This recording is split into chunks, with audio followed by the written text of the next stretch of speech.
Pues entonces vamos a seguir estudiando. ¿Qué les parece si repasamos ciertos eventos claves,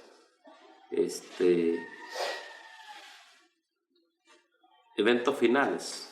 ¿Qué les parece? Y ahí entran lo que son la cuestión de la resurrección. Pero vamos a definir esto de la resurrección y después hay dos diferencias entre la resurrección especial y la resurrección de los justos, ¿verdad? Vamos al capítulo La liberación del pueblo de Dios, el conflicto de los siglos. Recuerden que la base para la resurrección especial es Daniel capítulo 12. Vamos a leer Daniel capítulo 12. ¿Sí? Y muchos me han dicho, oiga, Daniel capítulo 12 está para el futuro o ya pasó, ¿verdad? Y como ayer nosotros estudiamos los 1290, 1335, ¿verdad? Bueno, nosotros decimos que eso es una explicación de lo que ha sucedido, de lo que ha pasado. Lo que estas personas no entienden, que la Biblia no fue escrita con capítulos ni versículos. La Biblia dice que cuando Jesús fue el día del sábado a la sinagoga, se le dio el libro. Antes eran libros, eran rollos, ¿verdad? Ya después, posteriormente, ya acá por el tiempo de los 1500 por ahí, después del año 1000, se le pusieron a la Biblia los capítulos y los versos.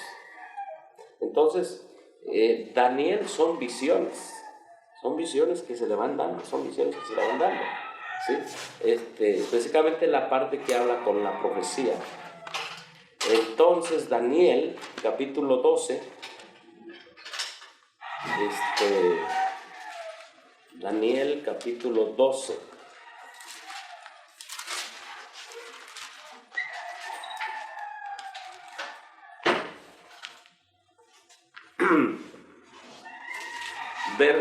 Verso 1. Daniel capítulo 12, verso 1. Dice, en aquel tiempo se levantará. ¿Quién dice que se levantará? Miguel. ¿Qué implica la palabra se levantará? Bueno, la Biblia misma nos dice, lo bonito del adventismo histórico es que no nos dejamos llevar incluso por lo que diga el predicador. Es lo que la Biblia dice, ¿sí? Entonces, en la escritura dice ahí, en aquel tiempo se levantará Miguel, el gran príncipe que está de parte de los hijos de su pueblo.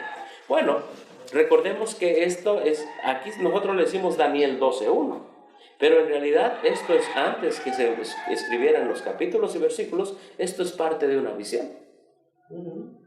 ¿De qué visión es esto? Bueno, vamos a la Biblia. ¿De qué visión creen que es parte Daniel 12:1? Dice en aquel... ¿Cómo? De la visión de la visión del capítulo 11, vamos a ponerle así, aunque el preámbulo es desde el 10. ¿Sí?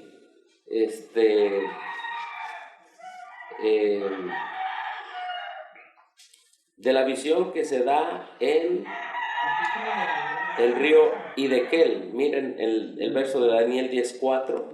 En el día 24 del mes primero estaba yo a la orilla del gran río ¿qué? Hidekel. ¿Sí? Y alcé mis ojos y miré, y aquí un varón vestido de lino, ceñido sus lomos de oro de Ufaz. Su cuerpo era como de berilio, su rostro era como un relámpago, parecía como un relámpago, sus ojos como antorchas de fuego, sus brazos y sus pies como de color de bronce bruñido, y el sonido de sus palabras como el estruendo de una multitud. Y yo solo, Daniel, vi aquella visión, y no la vieron los hombres que estaban conmigo, sino que se apoderó de ellos un gran temor, y huyeron y se escondieron. Quedé pues yo solo y vi esta gran visión, y no quedó fuerza en mí. Antes mi fuerza se cambió en desfallecimiento y no tuve vigor alguno. ¿Sí? pero oí el sonido de sus palabras, y al oír el sonido de sus palabras caí sobre mi rostro en profundo sueño, con mi rostro en tierra. Cayó postrado, ¿verdad? Y aquí una mano me tocó e hizo que me pusiese sobre mis rodillas y sobre las palmas de mis manos. O sea, estaba básicamente tirado en el piso, ¿verdad? Entonces se puso sobre las palmas de sus manos, de sus rodillas, y entonces ya se le dice: varón, Daniel, varón muy amado, está atento a las palabras que te hablaré y ponte en pie, porque a ti ha sido enviado esto ahora. Mientras hablaba esto conmigo, me puse en pie temblando.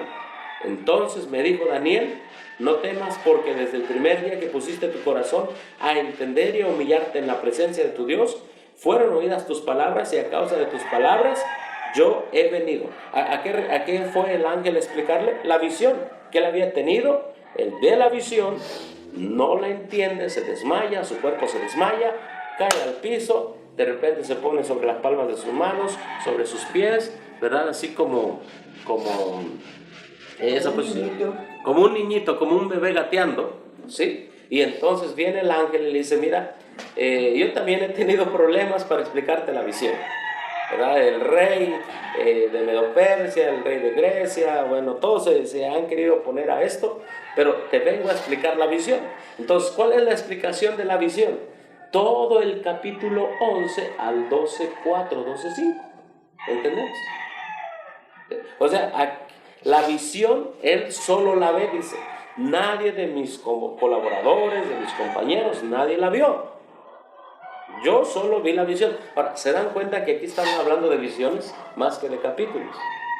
La gente, especialmente los futuristas, ellos ignoran la visión y dicen: no, vamos a leer, vamos a interpretar de aquí para adelante. Pero sí, hermano. Robert, ¿entiende lo que son los futuristas? Sí, los futuristas y los preteristas son, si tú tecleas en internet, te van a decir los nombres específicos, ¿verdad? El futurismo significa que todo el libro de Daniel y de Apocalipsis especialmente se va a cumplir, dicen los futuristas, del rapto secreto para adelante. Eso lo inventaron unos eruditos católicos jesuitas. Fue Valermino, que después llegó a ser papa, fue Riviera, un erudito. Gracias, por favor, hermano. Y este otro, Lacunza también fue un futurista. Entonces, pero los pioneros adventistas, ¿saben a quién enfrentaron? A los preteristas. Los pioneros se enfrentaron a los preteristas. Los preteristas decían preterista. Exactamente. Ahí están, futuristas y preteristas. Sí, esos son métodos que inventó Roma para ir en contra de la profecía bíblica, la profecía que Cristo inspiró. Sí. Entonces los preteristas dicen que todo Daniel y todo Apocalipsis ya se cumplió, es del tiempo del profeta para atrás. Para atrás. Ellos lo echan para atrás. ¿Sí? Que de Apocalipsis, bueno, todo es para atrás, por eso se llama preterista, todo para atrás. Los futuristas en algún punto, en el futuro, ahorita no, en el futuro para adelante. Como resultado de eso, el mundo evangélico fue infiltrado. El mundo evangélico está infiltrado por los dos. Usted agarra una Biblia evangélica y le presenta puntos de vista preteristas y futuristas. El jesuitismo ha logrado que los evangélicos sean infiltrados totalmente. ¿Sí? Entonces, ellos agarran la Biblia sin contexto, nada más como le conviene a su método para seguir engañando a la gente. Entre otras cosas, esos son los métodos de interpretación que inventó Roma, y tú te metes y tecleas preterismo y vas a ver allí un nombre, Luis de Alcázar. Todos ellos españoles, por cierto, que fueron los primeros que llegaron a esta isla, a Dominicana, ¿sí? Y de aquí se esparcieron al resto de América. Entonces, pero cuando tecleas historicismo en la Biblia, no hay un nombre en específico. ¿Por qué? Porque son varios que en base a la Biblia usaron el método historicista. No hay un solo nombre específico para el historicismo, pero para el preterismo y el futurismo sí. Entonces ellos agarran estas porciones de la Biblia sin tomar en cuenta que son visiones, ¿sí? Entonces, cuando volvemos a Daniel 12:1, en aquel tiempo se levantará Miguel, ¿sí? Esa es una de las últimas partes de la visión. Entonces, ¿dónde comienza la visión a ser explicada? La visión comienza a ser explicada en el capítulo 11. Yo mismo en el año primero de Darío el Medo estaba allí para fortalecerle. Verso 2, 11:2, allí está la explicación de la visión que Daniel tuvo solo. Dice, y ahora yo te mostraré, ¿qué dice? La verdad. Amén. Miren qué precioso. Cuando al pueblo se le muestra la verdad es de origen divino. Y hermanos, hay una cita de la hermana White. Permítame un momento.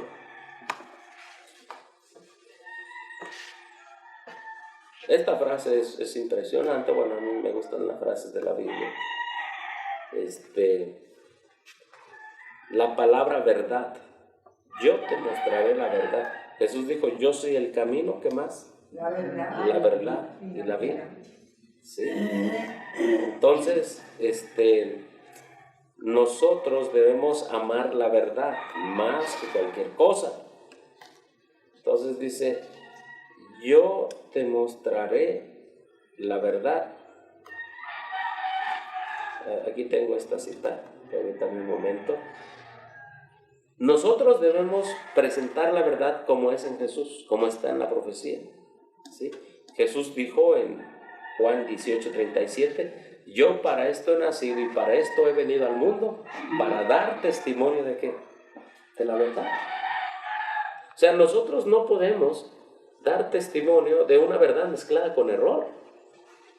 ¿Jesús vino a dar testimonio de una verdad mezclada con error, hermanos? No. Dios sabía que al final del tiempo, hermanos, la verdad iba a estar mezclada con error. Dios sabía eso. Pero recuerden que hablando de justificación por la fe, el Cristo verdadero que viva por la fe en nosotros a través de su Espíritu Santo es el Cristo que ha mostrado la verdad en todas las facetas de los tiempos a su pueblo.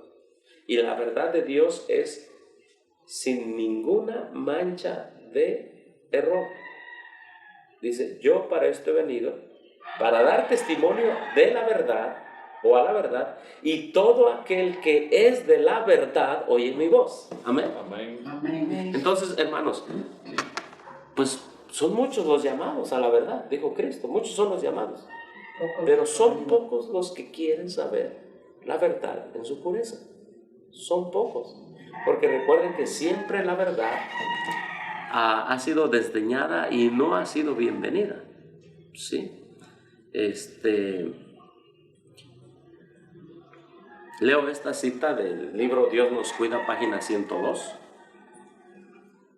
Decid de todo corazón, andaré en tu verdad. Toda resolución expresada con el temor de Dios le fortalecerá al propósito y a la fe. Tenderá a estimular y a humillar, a fortalecer y a confirmar. La verdad merece nuestra confianza, más aún cuando el mundo está inundado de fábulas. La circulación del error y falsedad indica únicamente que en alguna parte está la verdad genuina. Amén. O sea, cuando el mundo está lleno de muchas fábulas, de muchas contaminaciones entre error y verdad, la circulación de error y falsedad, cuando hay mucho de eso, dice la sierva del Señor, eso indica que en algún lado está la verdad. Amén, hermanos. Amén. En algún lado. Entonces, vamos a estudiar esto porque dice el profeta, yo te mostraré la verdad. Entonces, estamos viendo el contexto nada más de la resurrección especial, ¿sí? Y dice, y en aquel tiempo se levantará ¿quién? Miguel. Ahora, ya vimos el contexto de la visión de Daniel, capítulo, que se le da en el capítulo 10, solo él la ve, pero la explicación es para todos nosotros. Amén. La explicación es para todos nosotros. Ahora vamos a ver qué significa en la Biblia cuando un rey se levanta. Bueno, vamos a ver allí en Daniel capítulo 11. Daniel capítulo 11. Vamos a leer los primeros dos, el verso 2 y el verso 3. Ahora yo te mostraré la verdad. He aquí que habrá aún 3 reyes en Persia. El cuarto será grande en riquezas más que todos ellos. Y al hacerse fuerte con sus riquezas, ¿qué dice allí? Incitará a todos contra el reino de Grecia. Levantará a todos contra el reino de Grecia. ¿Qué dice el verso 3? Se levantará luego un rey poderoso, el cual señoreará con gran dominio y hará según su voluntad. Ok, entonces en la Biblia, hasta lo que hemos leído aquí, ¿qué significa cuando un rey se levanta? Nosotros como adventistas nada más pensamos, no, porque Jesús se va a levantar del lugar santísimo, va a tirar el incensario. Bueno, correcto, eso va a suceder. Pero ¿qué implica en la escritura que alguien se levante? Mire, dice allí en el verso 3, se levantará luego un rey valiente, el cual, ¿qué dice? Dominará con gran poder y hará su voluntad. Exactamente, ¿sí? Entonces, verso 7, pero un renuevo de sus raíces, ¿qué dice? Se levantará ¿sobre qué? Su trono. Sobre su trono, y vendrá con ejército contra el rey del norte, entrará en la fortaleza y hará con ellos a su arbitrio y predominará. Entonces, en la Biblia, en la visión de Daniel, tenemos a reyes que se levantan. Levantarse significa ocupar el trono y tener poder y dominio sobre el enemigo. Amén, hermanas. ¿Sí? Entonces tenemos reyes desde el inicio, reyes que se levantan, ocupan el trono, son vencidos por otro que se levanta, ocupa el trono y quita el trono, y así va. Si usted lee el libro La Educación, hay un capítulo titulado La Historia y la Profecía, y ahí habla de que Dios está al dominio de todos los reyes que se levantan y caen. Se levantan y caen. Pero al final de esto, Daniel 11 pues es la descripción en detalle de lo que es la estatua de Nabucodonosor, exceptuando la cabeza, que es Babilonia. Pero es todo desde Medo-Persia en adelante, en detalle, sí, en detalle. Quizás no tendríamos tiempo para estudiar todo Daniel 11, pero a mí siempre lo que me gusta es el contexto, es decir, lo que es la hermana Joy habla mucho de eso, tanto del contexto de sus escritos como de la Biblia, ¿sí? Entonces, dice que un rey se levanta, otro rey se levanta, uno cae, otro se levanta, es decir, unos pierden el poder y el trono, otros van y lo ocupan. Y así nosotros, vámonos al capítulo, ahí mismo, en el capítulo 11, verso 31, por ejemplo. 11:31, y se levantarán de su parte tropas que profanarán al santuario y la fortaleza, quitarán el continuo y pondrán la abominación desoladora. ¿Se acuerdan que ayer estudiamos ese tema? Sí. ¿Sí? Bueno, se levantarán de su parte tropas, ¿sí? Y iban a ocupar el poder. Muy bien, entramos ahora al verso 40. Hermano, una pregunta. Sí, adelante. Porque ayer el continuo era algo que estaba en contra del pueblo de Dios. Ajá. Pero aquí yo no entiendo, porque aquí dice quitarán el continuo. Dice, se levantarán de su parte tropas que profanarán el santuario y la fortaleza y quitarán el continuo. Como si fuera algo bueno. No, porque debemos entender de quién está hablando aquí. ¿Sí? Aquí está hablando de la Roma pagana. De la Roma pagana se iban a levantar De la misma Roma pagana se iban a levantar esos reyes paganos. Esos reyes paganos, ¿cómo iban a quitar el continuo? ¿Se acuerdan? Cuando le dieran su poder al papado. Aquí están las dos. Ahora, la frase quitar el continuo, qué bueno que usted menciona esa frase. Porque Guillermo Miller, ¿recuerdan que leímos ayer lo que dice la hermana White? La experiencia del pueblo de Dios debe ponerse delante de... La experiencia temprana del pueblo de Dios debe ponerse delante del pueblo de Dios. Ahora, ¿cómo Guillermo Miller entendió esto? Aquí dice quitarán el continuo. Y él decía, ahí tengo la revista Review en General, donde él decía, bueno, ¿cómo? Es nuestra revista, es revista adventista. Dice, bueno, ¿qué es lo que va a ser quitado? ¿Qué es lo que va a ser quitado? Miren, vamos a Primera de Tesalonicenses, nos salimos un poquito, pero bueno, este es un estudio para clarificar, ¿está bien? Vamos a Primera de Tesalonicenses. Vamos a la Escritura. Primera de Tesalonicenses.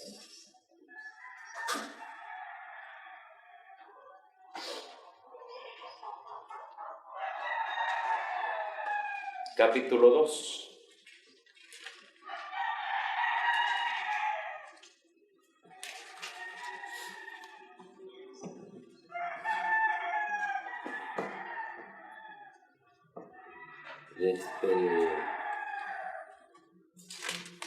No, es segunda de Tesalonicenses, yo me equivoqué.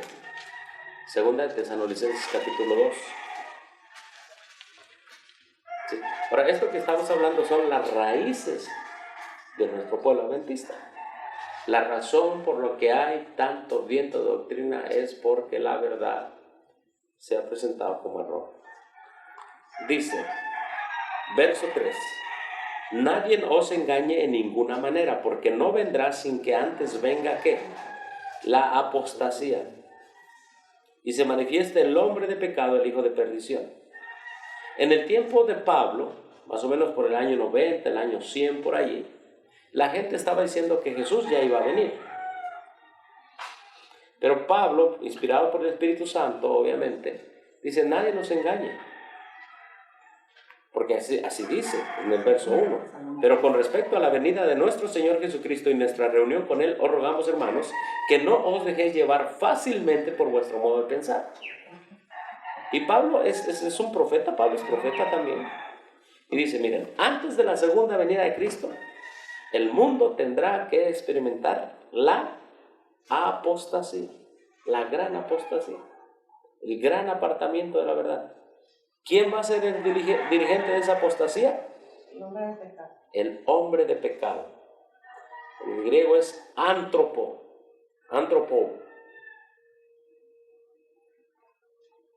Esa la palabra ou, es una parte de una declinación en la gramática griega, que quiere decir como origen o pertenencia al pecado. El hombre de pecado, es decir, que está ligado con eso, que es parte de su naturaleza, la transgresión de la ley. Entonces, esto va muy apegado con Daniel 7:25. Pensará en cambiar los tiempos y la ley. Entonces Pablo dice, antes de que venga Jesús, se levantará aquel hombre que en su naturaleza tiene la transgresión a la ley. Hay algunos adventistas que dicen, estamos orando por el Papa. Son gente que ignora la profecía. La profecía le llama el hombre de pecado, y se manifiesta el hombre de pecado, el hijo de perdición, el cual se opone y se levanta contra todo lo que se llama Dios, es objeto de culto, tanto que se sienta en el templo de Dios como Dios, haciéndose pasar por Dios. ¿Cómo es eso que se sienta en el templo de Dios? Los pioneros adventistas entendieron que sobre la iglesia que una vez fue fiel y cristiana, Él domina. Él domina.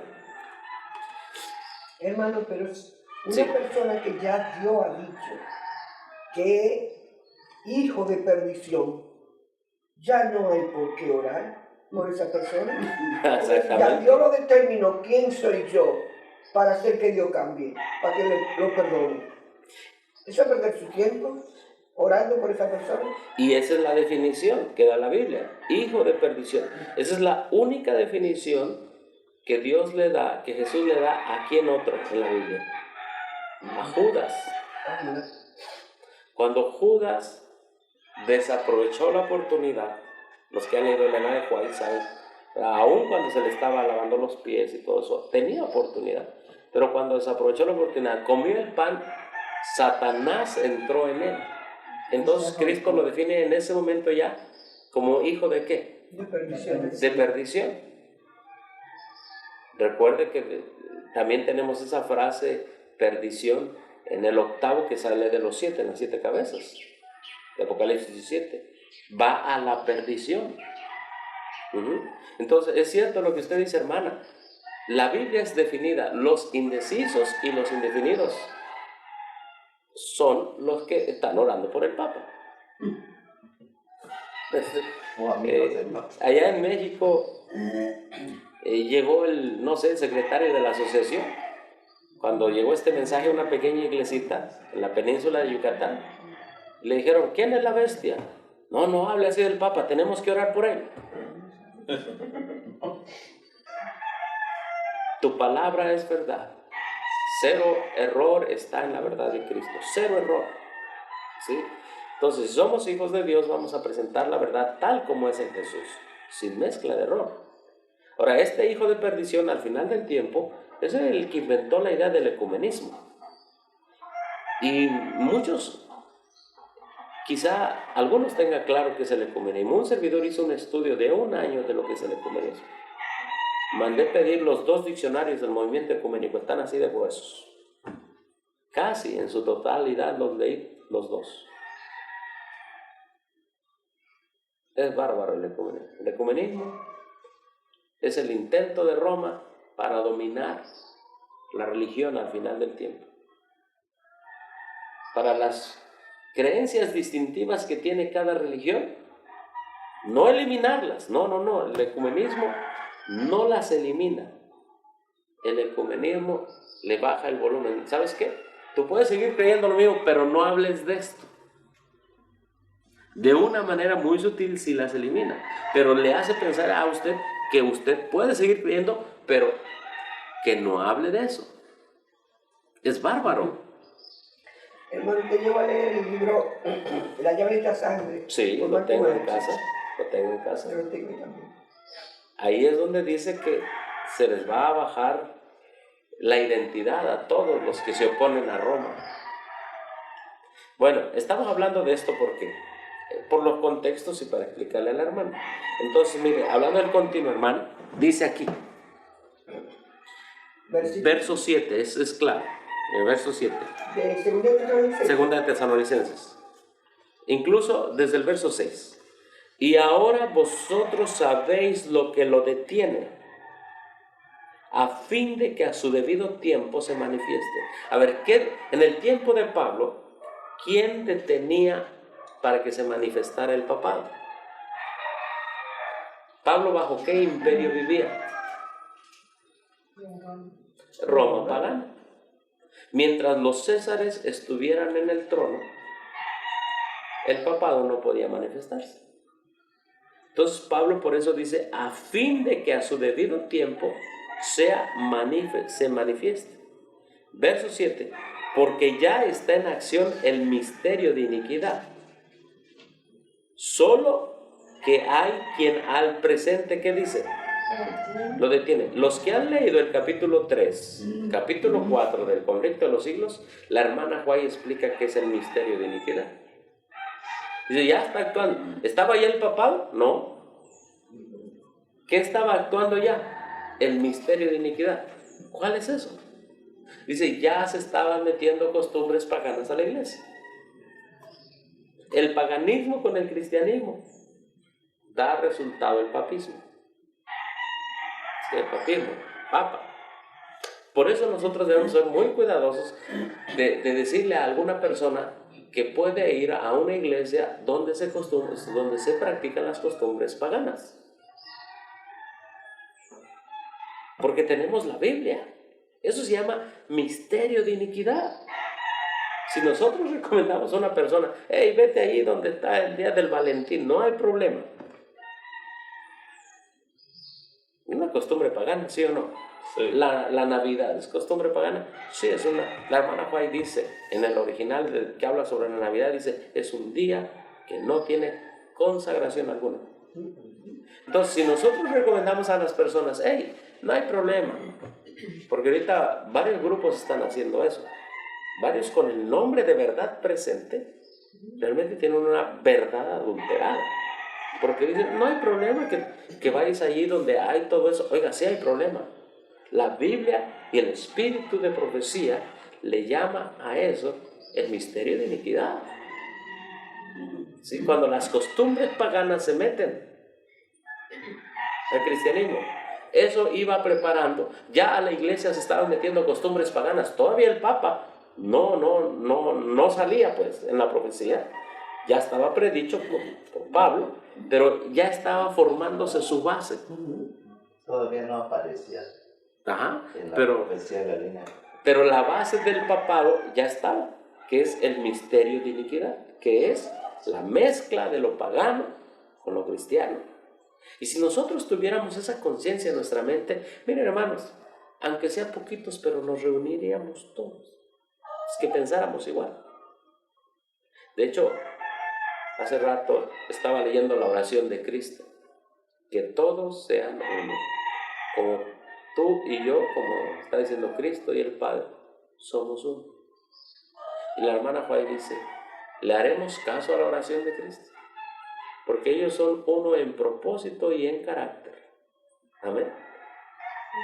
Entonces, ¿por qué la razón que en todo el mundo hay varios grupos con diferentes cosas, diferentes ideas, y no están unidos? Porque todavía no somos uno. Porque antes que dice la Biblia, mire, Juan 17, este es un estudio, ¿verdad? Juan 17, miren, vamos a Juan, regresamos aquí, pero todo tiene que ver con nuestra misión en esta tierra. Y vamos a regresar a Daniel 11. Recuerden, estamos hablando de las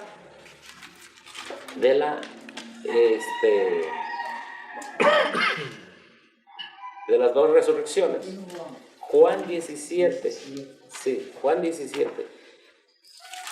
Esa es la oración que Jesús hizo, pero que está agarrando el movimiento ecuménico para que todas las religiones sean uno. Pero lo que ellos evitan mencionar es lo que dice antes, y la sierva del Señor lo menciona. Yo estoy en Mateo. Juan 17, miren. Juan 17, 1. El 21. Dice, para que todos sean uno. Pero antes de eso, la sierva del Señor antepone el verso 17. ¿Qué dice el verso 17? Santifícalos en tu verdad, tus palabras es verdad. Amén. Entonces, ella pone después el verso 21. Es decir, ¿qué es lo que nos va a hacer uno? La verdad. La verdad sin adulteración. La verdad. Solo eso, hermanos. La verdad sin adulteración. ¿Sí? Ahora, Jesús está hablando de unos discípulos que iban a ser uno en la verdad. Ahora, ¿qué es el ecumenismo? El ecumenismo es uno, pero tu verdad no vas a hablar de eso. Le dijeron a una hermana en México, un pastor, esa hermana era directora de conquistadores, no sé, por 20 años, o tenía a sus hijos, no sé, ahí en esas cosas de conquistador. Y ella quiso, no, yo voy a vivir la verdad en la iglesia. Y el pastor le dijo, mire, si usted quiere vivir su adventismo, su verdad, váyase a su casa, allá vívalo, aquí no. No se puede vivir, tanto que la Biblia dice, no hay relación entre la luz y las tinieblas, no lo hay. Entonces, en el tiempo de Pablo, el misterio de iniquidad ya estaba, y el misterio de iniquidad es la mezcla de las costumbres paganas con el cristianismo. Sin embargo, hubo gente que rechazó esa mezcla, y esa gente que rechazó esa mezcla se llama el remanente. Amén. Habrá remanente cuando hay apostasía, siempre habrá un remanente. Ahora, volvemos ahí estaba lo que quería mostrar con la Biblia, es que la unidad es antecedida por la verdad. Si no hay verdad, no hay unidad. Y el hecho de que en varios países, ayer me llamaba un hermano de Sudamérica en la noche, y me decía, hermano, estamos divididos acá los grupos. Bueno, porque hay que amar la verdad primero. Si no conocemos la verdad. Ahora miren, volvemos a la segunda de Tesalonicenses. Segunda de Tesalonicenses. Salud. Gracias. Segunda de Tesalonicenses 2. El verso 7 dice, porque ya está en acción el misterio de iniquidad, solo que hay quien al presente lo detiene, hasta que él a su vez sea quitado de en medio.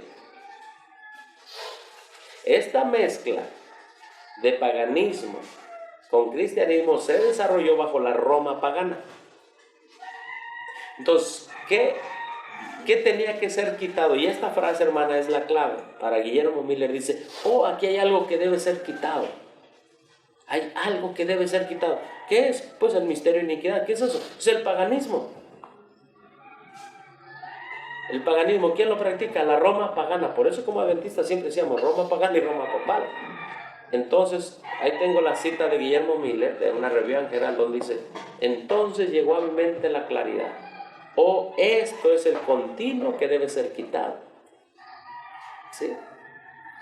Si se da cuenta, ayer estudiamos el continuo en base a Daniel 8, pero ahorita lo estamos estudiando en base a segunda de Tesalonicenses.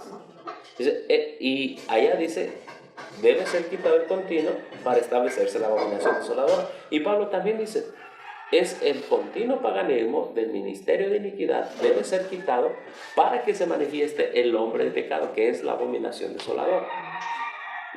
No sé si ya más o menos quedó claro. Sí. Ahora, ¿cómo fue quitado? Por las tropas de Roma pagana. Recuerden, Roma pagana, esos reyes, esos 7 reyes, le dieron el poder al papado. ¿Sí? Entonces, le quería mostrar eso. Y entonces el verso 8 dice, es quitado el misterio de iniquidad, del paganismo, entonces se manifestará el inicuo, aquel inicuo, verso 9, cuyo advenimiento es por obra de Satanás. Más claro no tenemos esa, hermana, más claro. Cuando la Biblia nos habla directamente a nuestra conciencia. Y dice, hermano, Sí. al cual el Señor matará con el espíritu de su boca. Con el resplandor de su venida.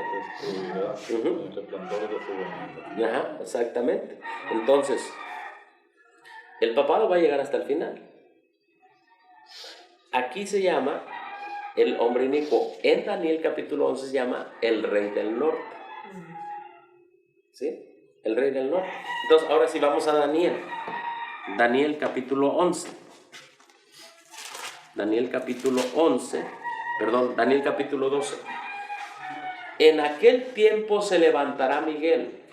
Ya estudiamos lo que significa levantar. Miguel va a tener un trono. ¿Sí? Ahora, ¿de qué tiempo está hablando?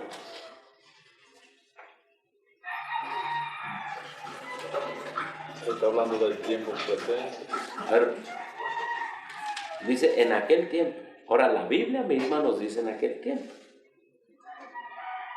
Nos dice en el verso 40, y el rey del norte, después de la primera parte del verso 40, que ahorita quizá no tengamos tiempo, pero dice, y el rey del norte se levantará contra él con una tempestad, con carros, con gente de a caballo, muchas naves, entrará por la tierra, por las tierras, inundará, pasará, entrará a la tierra gloriosa, muchas provincias caerán, mas estas escaparán de su mano, Edom, Moab, la mayoría de los hijos de Amón.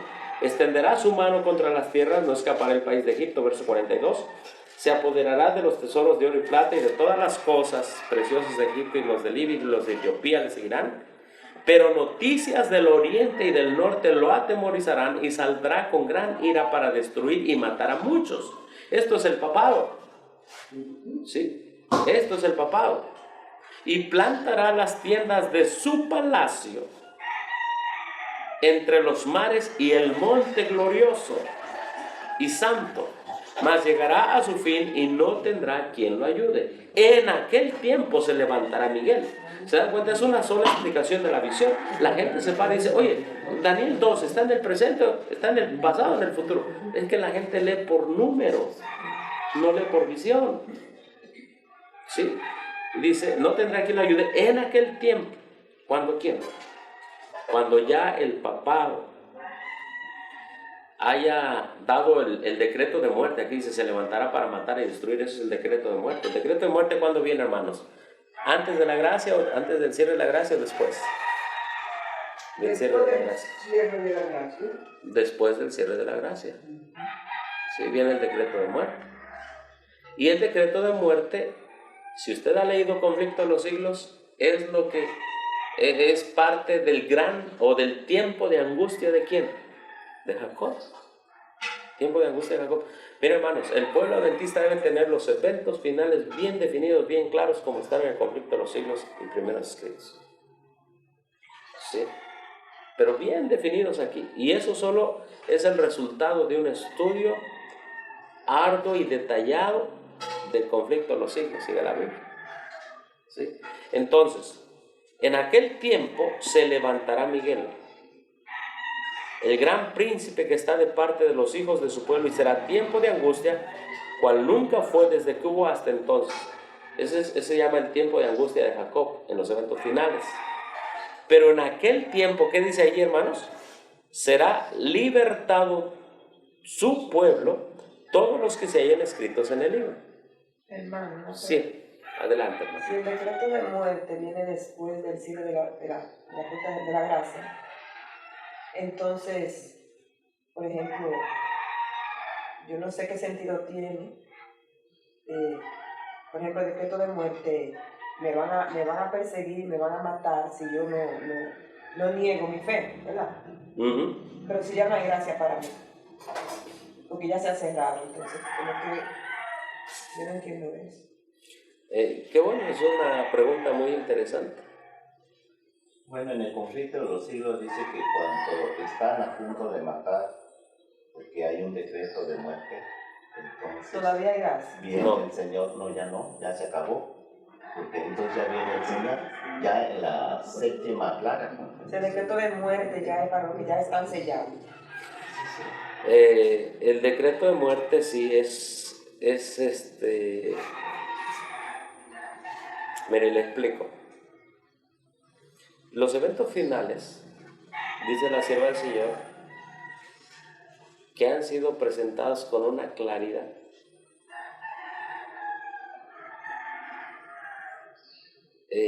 Para que nosotros entendamos cómo prepararnos. Y luego dice, para que también el diablo no nos engañe. Mira, ahorita le voy a decir, la especialidad de varios falsos ministerios de sostén propio es no tener claros los eventos finales. Uno los ponen aquí, otro por acá, otro aquí. No. Todo ha sido presentado con claridad en la Biblia y en el Espíritu de Profecía.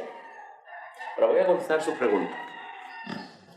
Vamos a ubicarnos en la ley dominical, ¿correcto? Ley dominical. De la ley dominical, inmediatamente viene el fuerte pregón. La ley dominical es la unión, primero en Estados Unidos, sabemos, después en todo el mundo, de todos los reyes de la tierra para imponer el dominio. La sierva del Señor dice que mientras esa unión viene desde abajo, obviamente con los poderes del diablo, Dios desde arriba mandará el poder del Espíritu Santo. Amén. No a cualquiera.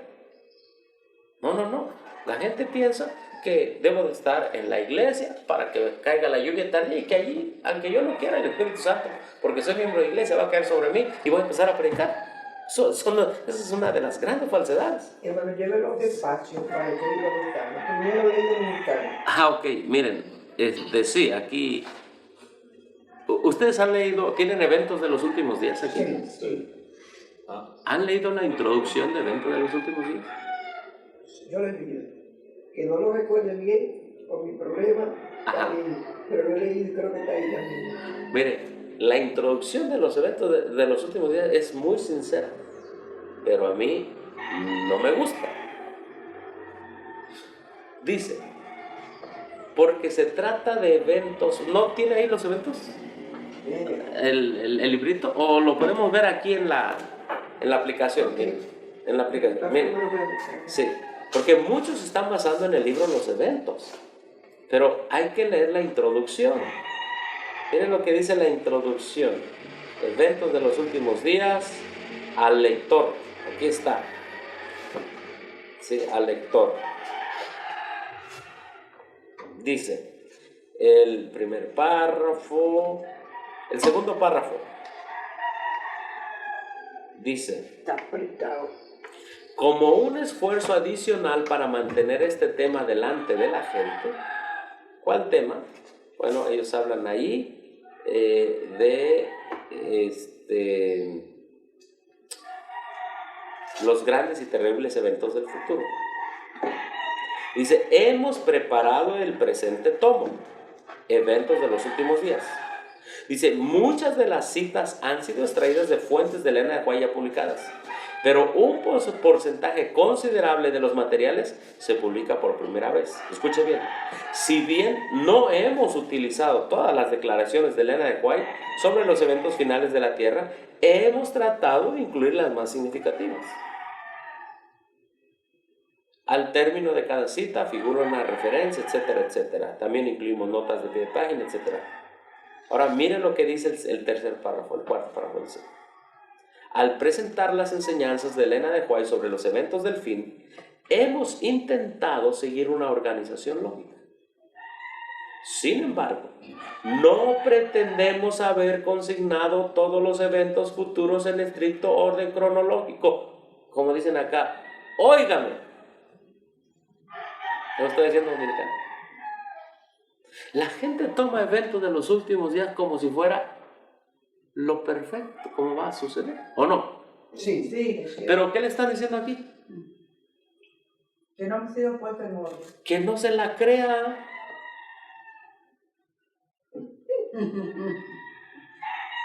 Hermano, lo interesante de los infiltrados es que son sinceros para engañar.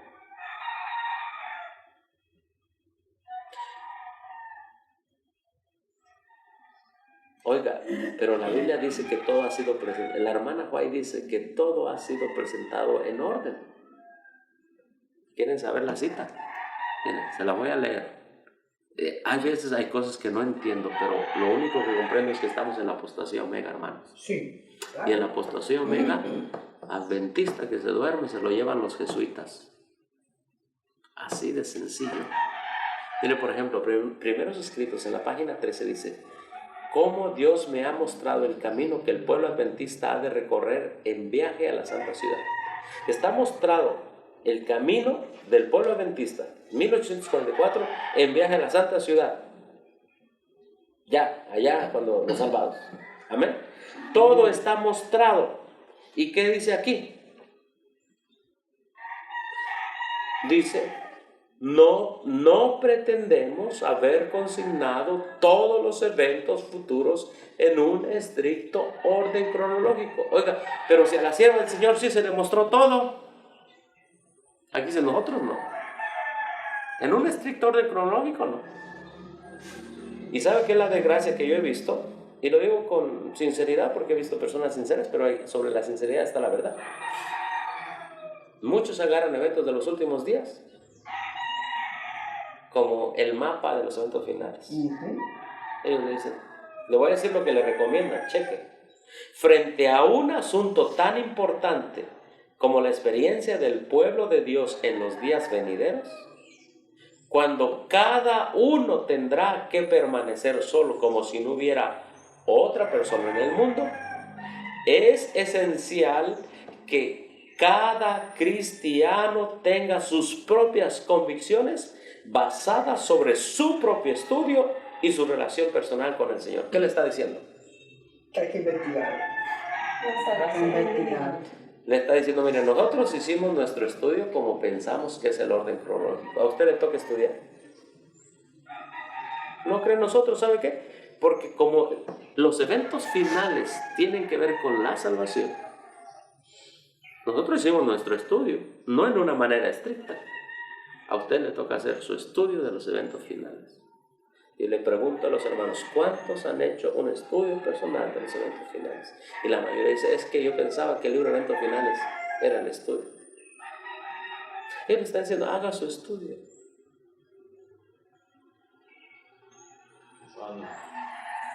Y la mayoría de nosotros Ajá. no nos gusta estudiar. Primero la introducción. ¿Cómo? Yo nunca leo la introducción. Yo soy el primero. Lea la introducción. Respecto a la apostasía. Ajá, lea la introducción. Permítame tantito, hermano. Sí. Es que mire, en un libro, la introducción, le van a decir cosas como estas o otras cosas. ¿Sí? Por ejemplo, en la introducción de este libro, Testimonio para los Ministros, dice que nunca era el plan de los pioneros adventistas tener una lista de creencias. Entonces, bueno, pero ¿por qué hay 28 entonces? Pero ahí se lo está diciendo. Nunca era el plan. Entonces, el que lee las introducciones va a entender el resto. Pero es cierto, y creo que no solamente el ejemplo que usted dio, ¿verdad? Sino la mayoría de hermanos no leemos la introducción. Eventos en tal página, eventos en tal página, eventos en tal página. Cuando la introducción dice, pues mucho cuidado, porque eso es el orden que yo puse, pero no en estricto orden. Oiga, pero la sierva del Señor que dice, sí, Dios tiene un orden, dice. Le leo la cita aquí de la hermana Juárez. Ahorita, hermano, perdón. Sí. Perdón, hermano, ese es Sí. el primero escrito donde usted estaba leyendo. No, esto es la introducción de eventos de los últimos días. Ajá. Ahorita leyó el primero secreto. Uh-huh. Y mire, la hermana Juárez dice en Primeros Escritos, página 41, dice, vi que ahora se están conmoviendo las potestades de la tierra, y escuche bien, y que los acontecimientos ocurren en orden. Sí. Y aquí dice, pues no hemos seguido un orden estricto. Pero fue Dios que le permitió que escribieran así para que el que lo lea entienda. Claro, solo el que lo lea. El que lea detenida y detalladamente, hermano. Y entonces, ¿cómo yo entiendo que en el decreto de muerte todavía ya no hay gracia? Ahorita vamos para allá. Ahorita vamos para allá. Perdón, ahorita que contestemos su pregunta, pero el hermano creo que quería decir algo, ¿verdad? Sí, con respecto Ajá. al libro de Sí. Eventos de los Últimos Días. Sí. Yo voy en la página 271, Ajá. que lo voy leyendo el libro. Yo me encontré una cita, pero no recuerdo la página, Ajá. que está ahí en Eventos de los Últimos Días. Sí. Dice que, hablando con respecto a la apostasía, que Dios ha retirado su espíritu de las iglesias nominales con respecto a la apostasía que se ha metido dentro de las iglesias. Uh-huh. Y por eso Dios se retiró de ahí. Ya yo dije, bueno, te lo dije a ti, Ana, te recuerden estos días. Oye, mira, Uh-huh. mira lo que sale aquí, que Dios retiró su espíritu. Están solos las iglesias. Las iglesias nominales están solas, no está el espíritu de Dios ahí. ¿Por qué? Por la apostasía, porque sabemos todo lo que se está hablando dentro de las iglesias. Día del pastor, día de la madre, día del padre, día de Navidad, día de qué sé yo qué, día del conquistador. En el sábado, eso es apostasía abierta. Uh-huh. Eso es apostasía abierta. Claro. Sí, eso es lo mismo que sucedió. En estos días, no hace mucho, oí yo un pastor, porque yo empecé a oír Correo Amanecer para ustedes, para estarme informando de las cosas. Hablando de juegos de pelota. Que tal día tenemos un qué sé yo qué allá, Un torneo. un torneo allá en qué sé yo a dónde, de San Cristóbal. Uh-huh. Tenemos un torneo, juegos de pelota, juegos de voleibol, juegos de muchas clases de juegos. Eso hace muchos años. Oye, usted, Eso el está sábado hablando de introducido. estas cosas, yo apagué el radio de una vez. Digo, pues esta emisora no se puede ni oír. Hay que recordar, verdad mezclada con error. Verdad mezclada con error no viene de Jesús. No. No viene de Jesús. Gracias, hermano, por su comentario. Ahora vamos a contestar la pregunta. La pregunta de nuestra hermana es, ¿qué propósito, usted me corrige si estoy diciendo mal, qué propósito tendría el decreto de muerte si ya se cerró la gracia? Bueno, el decreto de muerte no viene de Dios. El decreto de muerte viene del papado, viene de todos los reyes de la tierra unidos con el papado, con el falso protestantismo. Entonces, está la ley dominical. Y poniéndose la ley dominical viene el fuerte pregón. El fuerte pregón es el último llamado a misericordia para que salgan de Babilonia. Esta es también la última parte del sellamiento. Cuando termina el sellamiento, que el fuerte pregón llama a aceptar la ley de Dios por la justicia de Cristo. Cuando la última persona lo acepte y se ha completado el número, porque la hermana White dice que un ángel sube al cielo y le dice a Jesús, están sellados y numerados los santos. Amén. Entonces se dice, hecho es, él deja caer el incensario. En este tiempo de la ley dominical se les prohíbe comprar y vender a los fieles, pero ellos tienen a Cristo en su corazón. Ellos tienen la justicia de Cristo en su vida y todos los poderes de la tierra no se la podrán quitar. Todos los que mantengan esa justicia al final del tiempo son sellados hasta que se complete el número de los sellados. Cuando el último haya sido sellado, se cierra la gracia. Ok, se cierra la gracia. La hermana White dice lo siguiente, pero ellos no saben que están sellados. ¿Qué pasaría si supieran que están sellados? No lo saben. De hecho, déjenme le leo la cita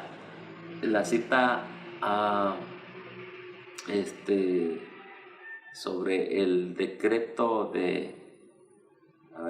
decreto de muerte. Pero dice, pero ellos no saben que están sellados. A ver, aquí tengo esta cita, ahorita se la doy, hermana, Bueno, leo Testimonios Selectos, tomo 1, página 100, dice, en consecuencia se le mandó a otro ángel que fuera velozmente a decirle a los 4 que retuvieran los vientos hasta que los siervos de Dios fueran sellados. Eso fue en 1844. Entonces,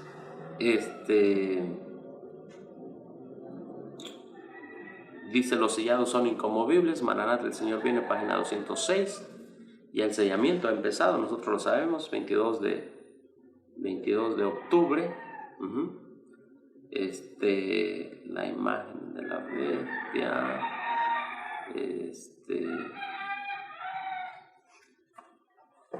Deténgame la palabra de Dios, hermano, por favor. Todos vamos a tener que pasar por la angustia de Jacob. Entonces, ¿en qué momento? Ese sería uno de los momentos que tendríamos que pasar por la angustia de Jacob. No, esa no es la angustia de Jacob. Entre la ley dominical y el fin del cierre de la gracia se llama el pequeño tiempo de angustia. Será pequeño, pero algunos están poniendo que son 3 años y medio. ¿Qué cosas? Cuando la Biblia misma le llama pequeño tiempo de angustia. Es pequeño tiempo de angustia, ¿sí? Entonces, se cierra la gracia, empiezan a caer las plagas, ¿sí? De ahí en adelante viene el decreto de muerte, y cuando se da el decreto para matar a los que están sellados, pero ellos no saben que están sellados, ese es el tiempo de angustia de Jacob, o también se llama el gran tiempo de angustia. ¿Sí? ¿Por qué? Ellos no saben que están sellados. O sea, vamos a suponer, hoy se acaba la gracia, un ejemplo, ¿no? Pero Dios no le va a permitir al sellado que, ya se acabó la gracia, estoy sellado. ¿Por qué? Porque entonces no pasaría por el gran tiempo de angustia de Jacob. Oiga, si yo ya sé que estoy sellado, aún el día de hoy, no nos vayamos tan lejos. Vamos con un típico adventista el día de hoy en la corporación. ¿Se cree salvo o no se cree salvo? Sí. Miren nada más. No esperemos tan lejos. O sea, O sea, tienen una seguridad de que ya están salvos. Pero los frutos dicen otra cosa. Están sometidos a Roma, hay mucha misterio de iniquidad, paganismo, todo eso. Eso no habla de que estén sellados.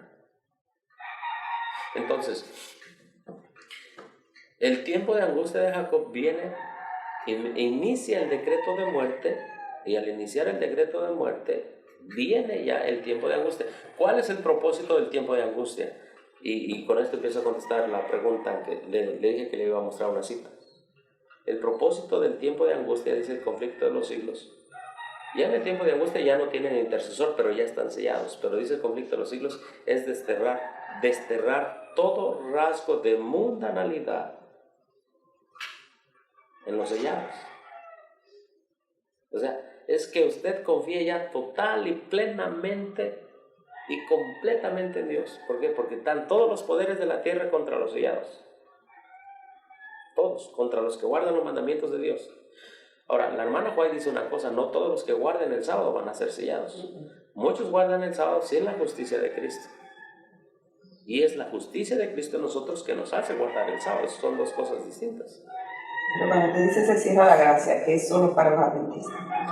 No. En esa ocasión o para todos. No, es cuando ya Cristo deja caer el incensario y acaba su ministerio. Entonces yo no entiendo por qué Dios va a permitir que si ya yo estoy sellado y se terminó la gracia, o sea que ya yo no voy a ganar mis almas, se terminó la gracia, ¿por qué Dios va a permitir que yo sea torturada, y que sea perseguida, y que sea hasta con el decreto de muerte, toda esa tortura que sabemos que van a venir? Si ya yo con mi testimonio, dejando que me maten, me persigan, dando testimonio de mi fe y eso, no voy a ganar alma, porque ya la puerta de la gracia está sellada, está cerrada. Okay. Bueno, debemos pensar una cosa, hermano. Ahí estoy confundida. Sí. El plan de salvación para el hombre está en medio de la gran controversia. O sea, la gran controversia entre Cristo y Satanás se desarrollará en estos tiempos. Ahora vamos a ver. Ok, si usted ya está sellada, ¿qué propósito tiene el decreto de muerte? Sí, porque también los que están supuestamente, que no están sellados, tampoco va a haber oportunidad para ellos. No, ya para ellos no. Entonces, ¿cuál es el plan de Dios? Porque no lo entiendo, de que yo sea torturada y que vaya a la cárcel y todo eso, si ya yo no voy a, con mi testimonio, dejándome matar y todo, voy a ganar almas. Ok, vamos a explicar eso. ¿Usted me entiende lo que yo quiero decir? Sí. Mire, de la ley dominical al fin de la gracia, ahí Dios va a permitir que sean torturadas y que haya mártires. De la ley dominical a antes que se cierre la gracia, que sean torturadas, que sean muertos y todo eso, pero ahí no es el decreto de muerte. Ahí es el decreto de no poder comprar y vender. Ahí es el decreto de imponerse el domingo. ¿Me explico? Decreto, se impone el domingo a nivel nacional, parte de ese decreto, nadie puede comprar y vender si no tienen el domingo. Entonces, en ese pequeño tiempo de angustia, de ley dominical a antes del cierre de la gracia, ahí sí va a haber mártires, ahí sí van a ser torturados.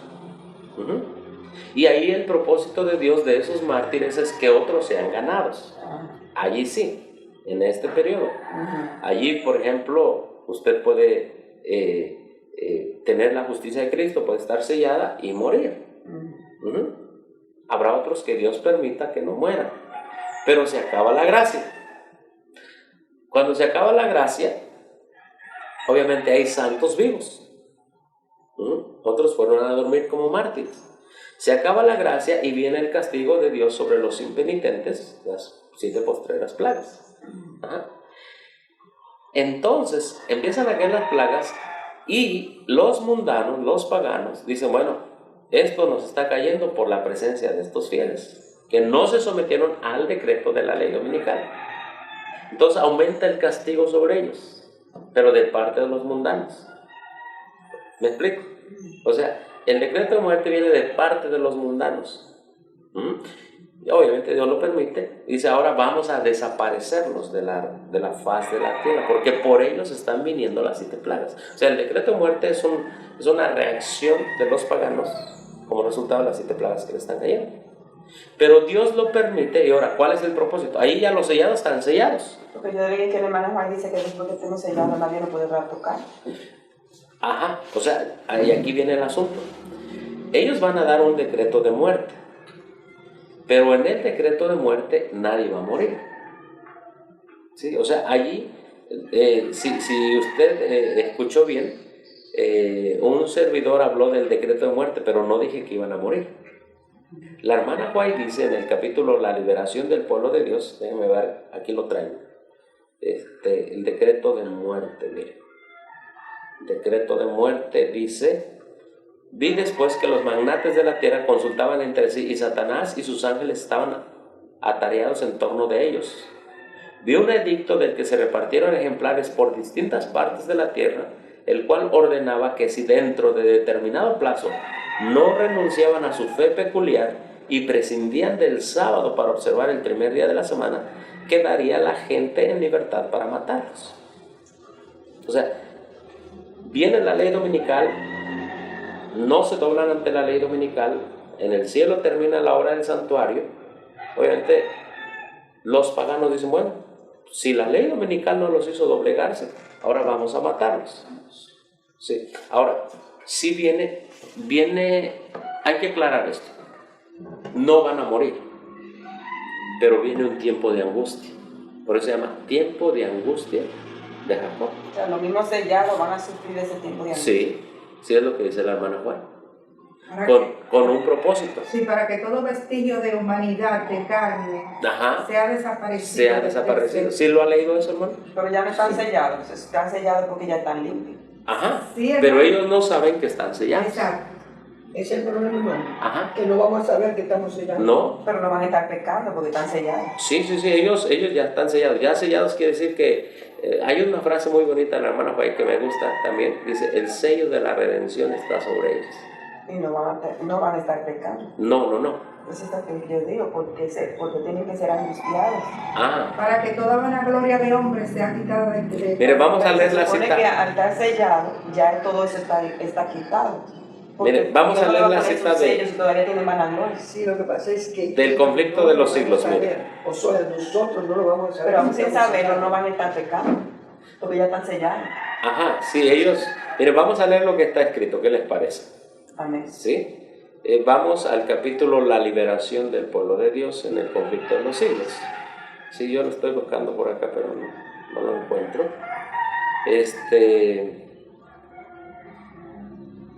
El decreto de muerte. Vamos allí. La liberación del pueblo de Dios. El tiempo de angustia, así se llama. El capítulo 40. Tiempo de angustia. Y empieza con Daniel 12:1. En aquel tiempo se levantará Miguel. ¿Sí? Y mire, hermana, leo, dice: cuando termine el mensaje del tercer ángel, la misericordia divina no intercederá más por los habitantes culpables de la tierra. Ya se acabó la intercesión.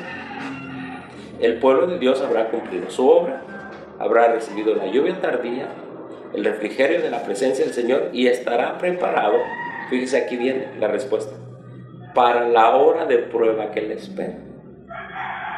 ¿A dónde puede estar sellado? Ajá, ¿a dónde? O sea, termina la intercesión, pero viene lo que se llama el gran tiempo de angustia o el tiempo de angustia de Jacob. Ajá.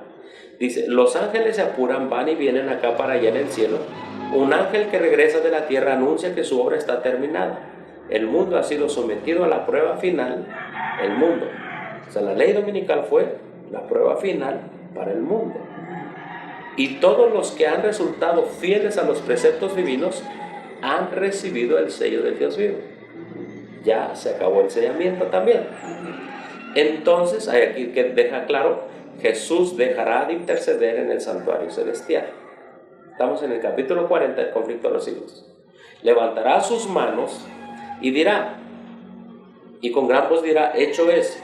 Y todas las huestes de los ángeles depositarán sus coronas mientras él anuncia en solemne tono: el que es injusto sea injusto, el que es sucio sea sucio, y el que es justo sea justo, y el que es santo sea aún santo. Sí. Entonces dice, cuando él abandone el santuario, las tinieblas envolverán a los habitantes de la tierra. Durante ese tiempo terrible, y aquí está, los justos deben vivir sin intercesor. Nada refrena ya a los malos, y Satanás domina por completo a los impenitentes empedernidos. Salud. La paciencia de Dios ha concluido, etcétera, etcétera. Voy a ir al punto donde está. Los impíos han dejado de concluir su tiempo de gracia y el Espíritu de Dios, al que se opusieron obstinadamente, acabó por apartarse de ellos. Bueno, voy al párrafo de la página 672, Conflicto de los Siglos, edición del 54, párrafo 2. Los que honran la ley de Dios han sido acusados de atraer los castigos de Dios sobre la tierra, es decir, las plagas, y se les mirará como si fueran causa de las terribles convulsiones de la naturaleza, etc. Entonces viene para acá, se introduce, dice: una vez que el sábado llega a ser el punto especial de controversia en toda la cristiandad, las autoridades religiosas y civiles se unan para imponer la observancia del domingo. La negativa persistente por parte de una pequeña minoría de ceder a la exigencia popular los convertirá en el objeto de exaltación universal. Nos está llevando de regreso a la ley dominical, ¿sí? Luego dice aquí viene, dice: el pueblo de Dios se verá sumido entonces en las escenas de aflicción y angustia descritas por el profeta, llamado el tiempo de apretura o de angustia de Jacob. O sea, ya se termina la gracia. Ahora, el pueblo de Dios sellado tiene que pasar por el tiempo de angustia de Jacob, porque así ha dicho Jehová: hemos oído voz de temblor, de espanto y no de paz, etc. La noche de aflicción de Jacob, cuando luchó en oración para ser librado de manos de Saúl, representa la prueba por la que pasará el pueblo de Dios en el tiempo de angustia. En el tiempo de angustia. Sí, entonces es una prueba que tiene que pasar el pueblo de Dios. O sea, la pregunta que tiene es: bueno, si ya fueron sellados, ¿para qué tienen que pasar una prueba? No, y ahora recuerdo que ya Jacob había sido perdonado y sin embargo pasó toda la angustia pensando que el hermano lo iba a matar. ¿Por qué? Porque tienen que aferrarse a Dios, completamente aferrarse a Dios. O sea, en otras palabras, demostrar ante Dios su sellamiento aferrándose totalmente a Dios. Ajá. Y otra cosa, hermana, también que recordemos de Daniel, por la prueba que pasó Daniel, pero Daniel estuvo solo. Dice aquí: su única esperanza se cifraba en la misericordia de Dios, hablando de Jacob. Su único amparo debería ser la oración. Sin embargo, hizo cuanto estuvo de su parte para dar reparación a su hermano.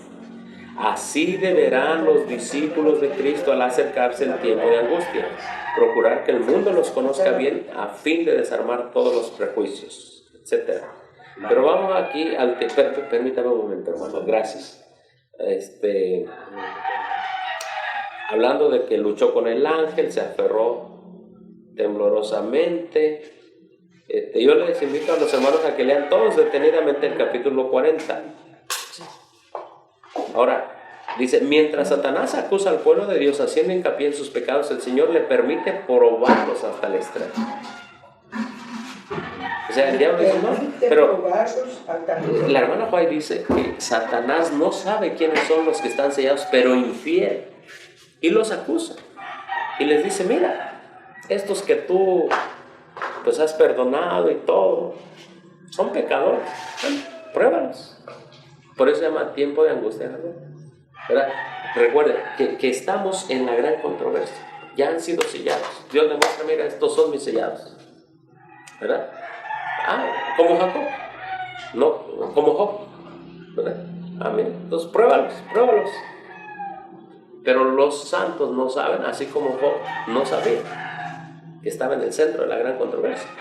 Entonces, una de las cosas, y aquí entra la gran controversia, Dios le permite a Satanás que los pruebe. ¿Para qué? Para que, como ya están sellados, vindiquen que Dios tiene razón, le den la razón a Dios. Esa es una de las razones. Permítame, hermanito. Dice: el Señor le permite probarlos hasta el extremo. El extremo es, ¿sabes qué? Te mueres, ¿no? La confianza de ellos en Dios, su fe y su firmeza serán rigurosamente probadas. El recuerdo de su pasado hará decaer sus esperanzas, pues es poco el bien que pueden ver en toda su vida. Reconocen plenamente su debilidad e indignidad. Satanás trata de aterrorizarlos con la idea de que su caso es desesperado, de que las manchas de su impureza no serán jamás lavadas. Espera así aniquilar su fe, hacerles ceder a sus tentaciones y alejarlos de Dios. Aun cuando los hijos de Dios se ven rodeados de enemigos que tratan de destruirlos, la angustia que sufren no procede del temor de ser perseguidos a causa de la verdad. Lo que temen es no haberse arrepentido de cada pecado y que debido a alguna falta por ellos cometida no puedan ver realizada en ellos la promesa del Salvador. Si pudiesen tener la seguridad del perdón, me salté un versículo, no retrocederían ante las torturas ni la muerte. Es decir, tienen decreto de muerte, pero no mueren. Pero si fuesen reconocidos indignos de perdón y hubiesen de perder la vida a causa de sus propios defectos de carácter, entonces, escuche bien, el santo nombre de Dios sería vituperado. Entonces, ellos no saben que están sellados. Dice, si pudiesen tener la seguridad. Por eso se llama tiempo de angustia. Porque por fe la vivieron la justicia de Dios. Pero ahora es tanta la presión que Dios le permite a Satanás, porque Dios sabe que no le van a fallar, pero ya están sellados, ya puso su sello en ellos, pero ellos no saben que están sellados. Ajá. ¿Para qué? Dice aquí, para vindicar el nombre de Dios. No sé si hay... Muchas gracias, hermano, quedó claro, quedó claro. Sí, entonces, perdón, hermano, déjeme tomar un poquito de agua ahora sí. Porque miren, tómese todo el agua porque para preparar el estómago antes del desayuno. Sí, es que tengo que dejar la computadora a un lado porque si me la tomo así se me puede caer. Hay una pregunta que yo voy a tener, pero Verónica creo que tiene... primero que yo. No, ese capítulo 40. El 40. Le recomiendo una cosa. Agarren los últimos capítulos del conflicto de los siglos y ustedes mismos vayan haciendo su cronología. Les va a ayudar bastante, les va a dar una seguridad en el Señor. Y cuando cualquier persona venga a exponer una doctrina, ustedes se darán cuenta si habla conforme a lo escrito o si le está alterando o cambiando. Porque lo que hoy pasa, bueno, la sierva del Señor profetizó, dice,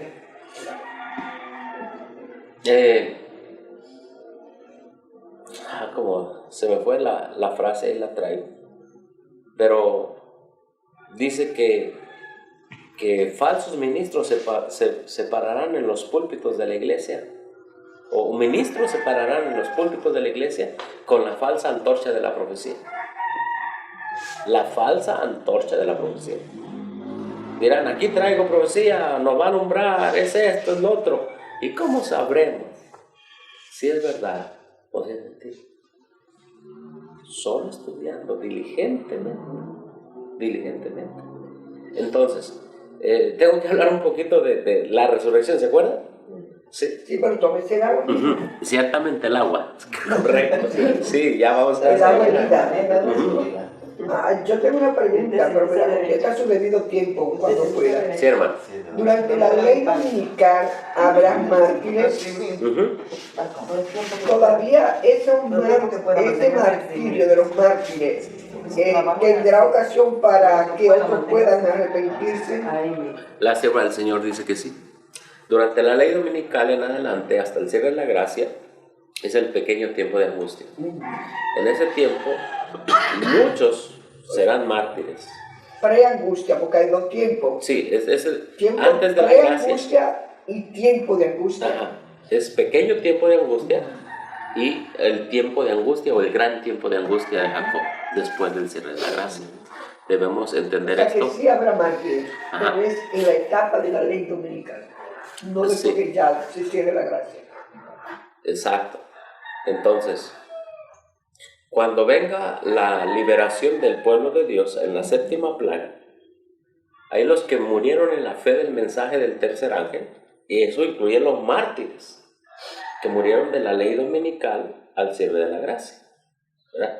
Todos los que murieron en el mensaje del tercer ángel desde 1844 hasta que cerró la gracia, hablando de los que creyeron el mensaje de los tres ángeles, resucitarán. Pero la hermana White dice que resucitarán glorificados, pero no inmortales. Y los que resuciten ya cuando Jesús esté en las nubes, ellos sí resucitarán inmortales. ¿Qué Ese significa? poquito nunca había oído hablar. Sí, Ese pedacito ahí, no. sí, es que son No lo recuerdo. son detalles muy bonitos. Son detalles muy bonitos. Vamos a explicarlo. Viene la séptima plaga, viene la liberación del pueblo de Dios, el gran terremoto, y la hermana Juan habla de esto. Entonces resucitan los del mensaje del tercer ángel y son glorificados. ¿Qué quiere decir que son glorificados? La gloria de Dios los rodea con un arco iris. Es lo que dice. Mira qué bonito. O sea, tendremos el privilegio de que el arco iris de la gloria de Dios nos rodea. Ya ya acabó el tiempo de angustia, hermana, y ya el tiempo de angustia de Jacob ya acabó ahí. Ahora ya nos rodea el arco iris. Desde el trono de Dios somos glorificados, pero no hechos inmortales. En otras palabras, resucitamos, nos rodea la protección ya de Dios, amén. Ya, del trono de Dios, pero nuestras carnes todavía no han sido transformadas a inmortalidad. No. O sea, que pueden morir todavía. No pueden morir, pero no han sido transformadas. O sea, todavía no es el proceso de que esto mortal se ha convertido en inmortalidad. Ajá. La hermana Juan dice ahí en el conflicto de los siglos, dice que resucitan para ser glorificados, pero no son inmortales todavía en ese momento. Uh-huh. Después, ya cuando Cristo baja y está en las nubes de los cielos, llama a los santos dormidos de todas las edades, que es la gran multitud. Estos santos sí resucitan inmortales. ¿Ve la diferencia? Estos santos ya resucitan inmortales. Entonces, dice Pablo, nosotros los que vivimos seremos transformados en un abrir y cerrar de ojos, ¿no? A la final de la trompeta. Entonces, esa parte sí yo la sabía. Sí, entonces, primero son hechos inmortales los que resucitan en la resurrección general. Después, los que resucitaron y se unieron junto con los 144,000. Entonces, ya que estos salen resucitados, entonces estos son hechos inmortales. Los 144,000 tampoco eran inmortales. No. Los 144,000 pues no vieron muerte. Es una de las características, que no ven muerte. ¿Sí? Los reformistas tienen la idea de que los que resucitan en la resurrección especial, más los justos vivos, forman los 144,000. Eso es lo que creen los reformistas. Los de la organización creen que los 144,000 van a predicar primero. Sobre ellos va a caer nada más la lluvia tardía y como resultado una gran multitud se va a convertir. Es lo que creen ellos. En la Biblia, en el Espíritu de Profecía, la gran multitud son los muertos que resucitan en la primera resurrección antes de que Cristo venga, la resurrección general. Así de que son eventos muy distintos. El historicismo, el adventista histórico, es Biblia, Espíritu, Profecía, es una cosa muy diferente, una enseñanza muy diferente a la de la organización. Entonces, si un hermano les dice, bueno, yo voy a ir aquí, voy a ir allá, bueno, lo que va a pasar con ese hermano es que no tendrá claro los eventos finales. Porque la Biblia dice que no se puede servir a los señores. Perdón, hermano. No, pero los 144,000 van a ser los únicos que van a quedar vivos. ¿Cuál va a ser la otra multitud que ellos dicen? Exactamente. Si solamente van a ser los 144,000. Bueno, van a quedar vivos tanto justos 144,000 como impíos. Como impíos. Ajá. Sí, no son los únicos que van a quedar vivos. Y otra cosa, los 144,000, mucha gente está pensando que son los únicos que se van a salvar. No. No. Los 144,000 cumplen una función especial en Apocalipsis 15, 1, 2. Han luchado contra la bestia, contra su imagen, contra su número y contra su marca. ¿Ustedes saben? ¿Son literal los 144,000 o son simbólicos? Bueno, la organización dice que son simbólicos, le abre el cielo a todo mundo. La organización tiene dos maneras de ver los 144,000, pero vamos a hablar, por contestar su pregunta. Un segundo, hermano, escúcheme. Hermano, hay que ir a buscar los panes para el desayuno. ¿A dónde? Paulino. Ok. Bueno, vamos entonces a unos 5 minutitos para contestar algunas preguntas porque hay que hacer el desayuno, hermanos. Estamos estudiando a las 6 de la mañana y bueno, el cuerpo pide el desayuno. Pero como se está grabando, entonces vamos a esperar un ratito. ¿Está bien? Los 144,000. La hermana White dice en primeros escritos en inglés, cuando habla de los 144,000 dice, vi los 144,000 living saints in number, así lo dice, el número. En español le han quitado la frase el número y nada más dice vi los 144,000 santos vivientes. Entonces, para la sierva del Señor, en inglés, no en español, si usted lee primeros escritos en español, va a decir, pues es algo simbólico. Y es que es tan sencillo entenderlo. Es bien sencillo entenderlo. ¿Cuántos se salvaron en el tiempo de Noé? 8. Fueron contados. Hoy la gente no puede entender un Dios que tenga 144,000. Vamos a ser fieles al final del tiempo. Vamos a hacer una pregunta. ¿Cuántos realmente de los que sabemos la verdad presente estamos completamente dedicados a un servicio de Dios y que Él viva en nosotros? ¿Habremos 10,000? ¿O no habremos ninguno? ¿O habremos 5? ¿O habrá 5?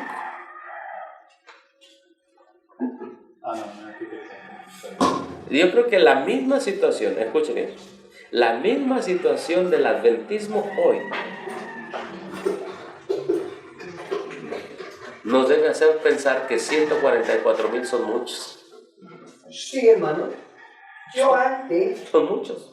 Yo antes leía muchos los pocos y consideraba que eran muy pocos. Yo estoy diciendo 30, 40 años atrás. Sí. Yo creo que es demasiado chido, un poquito. Pero viendo la situación 40 años después, ¿dónde estamos y cómo estamos? Encuentro que es demasiadísimo 144. Exacto. Es que son muchos. Mire, vea el adventismo actual. Allá están divididos en centristas, liberales, evangélicos.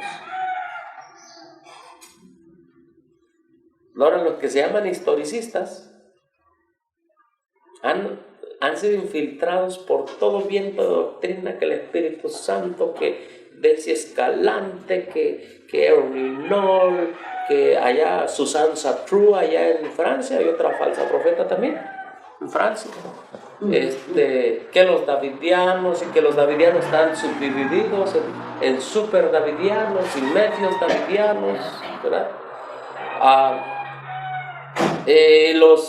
Los futuristas, los guardadores de las fiestas, los ecuménicos, los que aman el ecumenismo de Roma,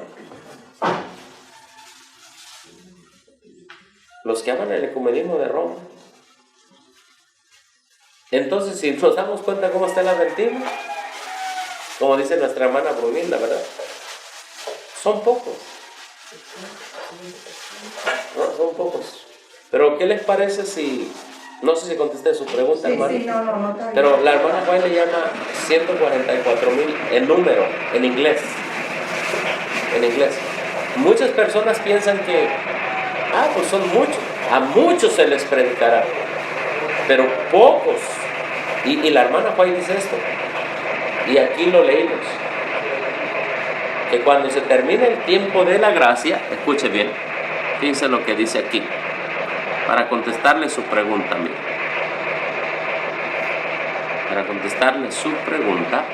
Yo no sé por qué la gente se angustia con eso de los 144.000. Ajá. Porque después que yo sea sellado Sí. y muera, no me importa si es más de 244.000, porque como quiera me voy a salvar, porque voy a pertenecer a esa gran muchedumbre que se va a salvar. Ajá. Lo importante es uno mantenerse fiel hasta la muerte, Sí. para que uno pueda ser sellado. Exacto.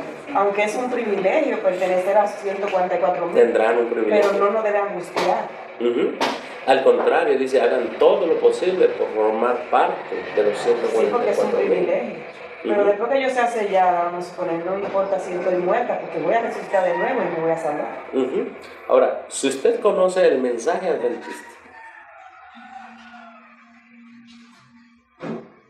¿dónde me han preguntado, oiga, si yo conozco el mensaje adventista y me muero, ¿tengo oportunidad de salir en la resurrección general? ¿Qué piensan ustedes? Si es adventista, Sí. hay que hablar si es... O sea, si conozco este mensaje, pero no lo viví al 100. Pues no, No, hermano. no, porque una... Dice, ¿puedo resucitar? Entonces, si no resucito en la resurrección especial, ¿puedo resucitar en la otra resurrección? En la otra para muerte. para muerte. No, en la otra resurrección general de los justos, antes de la venida de Cristo.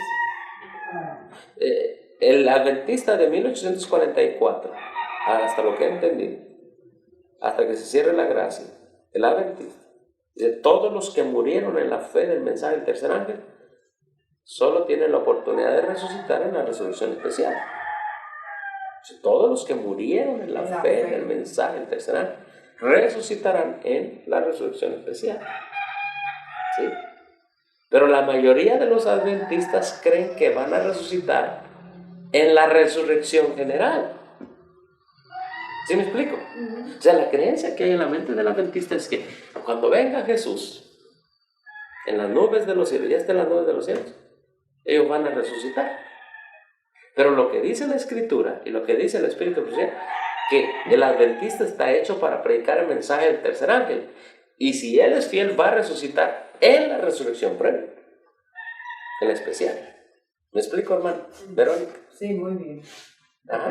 Lo estamos entendiendo, mi hermano. Sí. Porque el conocimiento no me da la vida eterna, es la obediencia. Uh-huh. Yo puedo tener mucho conocimiento, pero si no lo vivo, no soy salvo. Está peor. Ahora, se vive de acuerdo al conocimiento.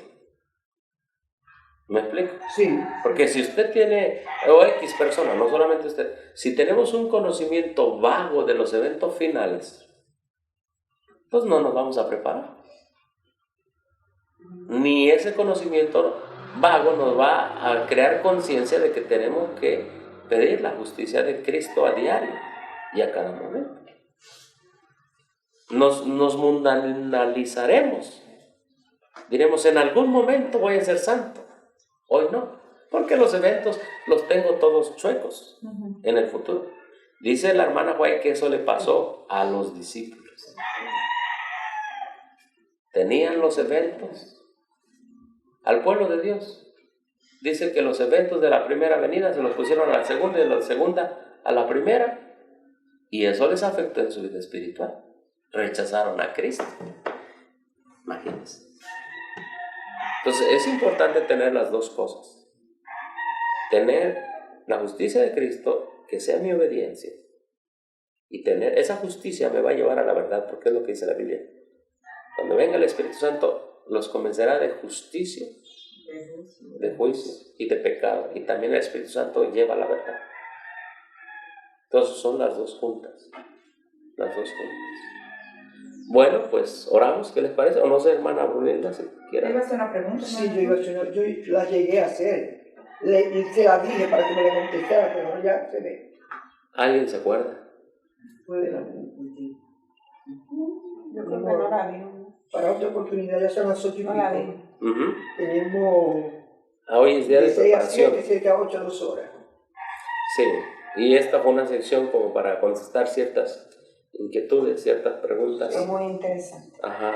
Pero la invitación es a que todos los que están viendo esta presentación y a todos los que estamos aquí presentes, es que todos estudiemos por nosotros mismos para que tengamos una fe sólida, cómo defenderla y cómo presentarla al mundo y que sea de bendición para otros. Amén. Amén. Amén. Amén.